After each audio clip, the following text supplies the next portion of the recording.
I'm with Ruth Ben Yoseph from King's Kids. Now, Ruth, what is King's Kids Jerusalem? Hello. King's Kids Jerusalem is part of King's Kids International, that is to know God and to make God known by evangelizing in various and creative ways. And now you've just been to Romania on a missions trip. What did your group consist of? The group was altogether 35 people.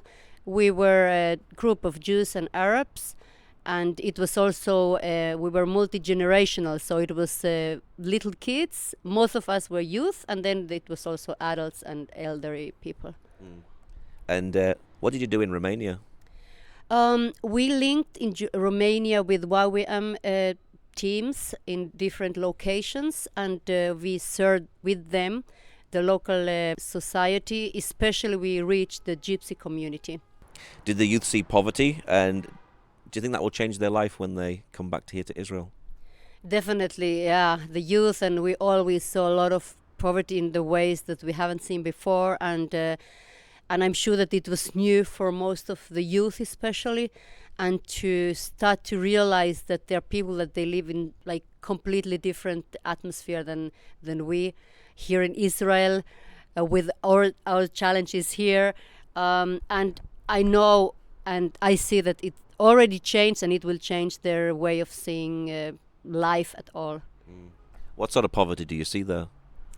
We would see just very poor neighborhoods.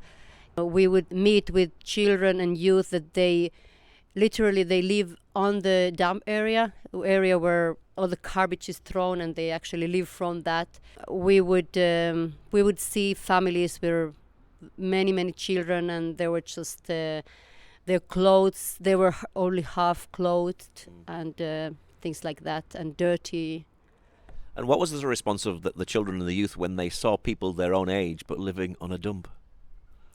Well, yeah, it was shock. It was a shock, and because it was a day that we went and we invite the kids from the poor neighborhood to come to the meeting that we arranged.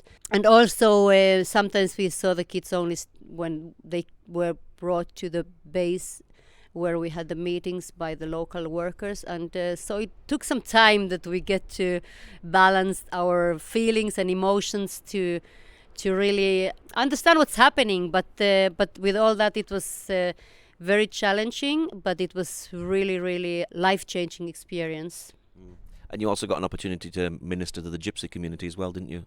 Yeah, this is actually what I'm mostly talking about, and we have many possibilities to do activities with them. We did with them games together and sing and dance, and also we had the possibility to share the gospel, and also we saw several children and youth giving their life to Jesus, and this was the most heart-touching moments.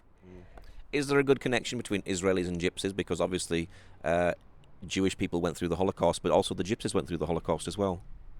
Well, it might touch the hearts of Jewish people in different way, I guess, because yes, there is similarity, and also at all in Romania, the Jewish population, they went through a lot during the time of the Second World War. So yeah, it's definitely.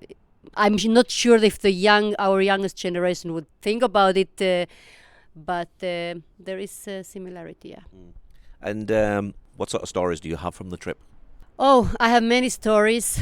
I would pick one that really was for me this story of the trip. In one of the meetings, there was this little girl that she just wanted to be on my arms. She didn't want to let it go. She just tied very strongly. She put her hands around my neck, and she just held me very tight, and she didn't let me put her down.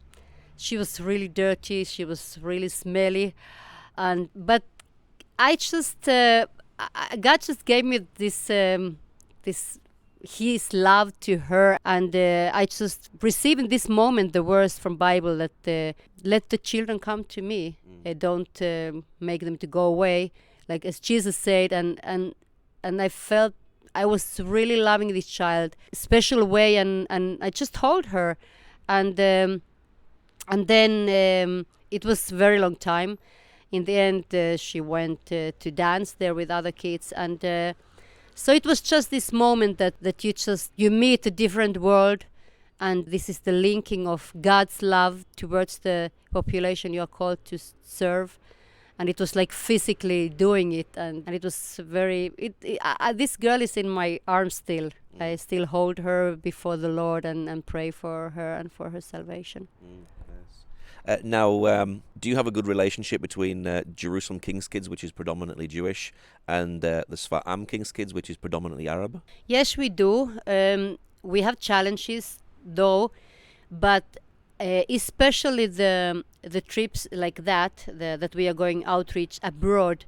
It's something that it really brings the two groups together very, very close way, because we do things together. We have fun together, we wake up together and eat together, and all these things, and also maybe the fact that we are outside of the country, from the Middle East, so it puts the tension down, and this is the place to build the relationships. And I've seen several times after many outreaches that we have done that these are the place that the relationship for lifetime has been built up there, and that's why we really we invest on those. It's not the main focus. Our main focus is to be local and to be testimony here where we are, to the locals, to our surroundings. But definitely this is the way to build a relationship in a deeper way.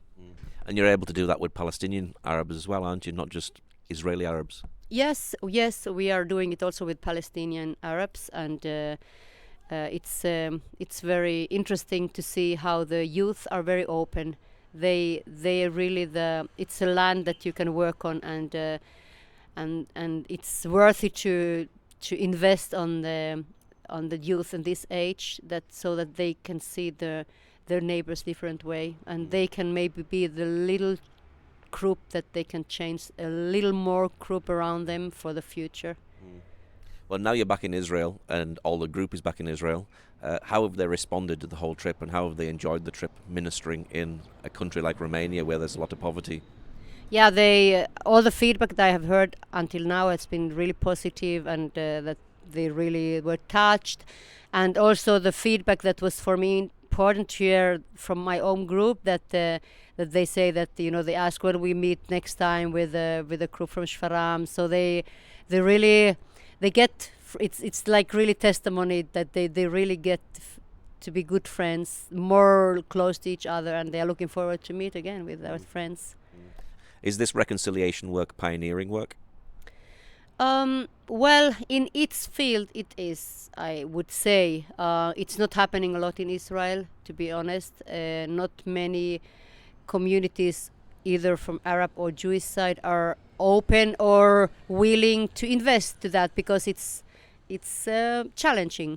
So we are pioneers in our field, and but we have the vision from God, and we have the calling, and it's worthy, and there's nothing else I personally could do, because God has called me to that. So I'm pleased to be part of this very special vision, and I believe it's heart of God.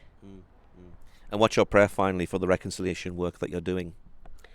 Well, my prayer is that there will be more awareness of the neediness of to bring those 2 or 3 or 4 nations together, because there's different groups to see all human beings as children of God, and beloved by God Father.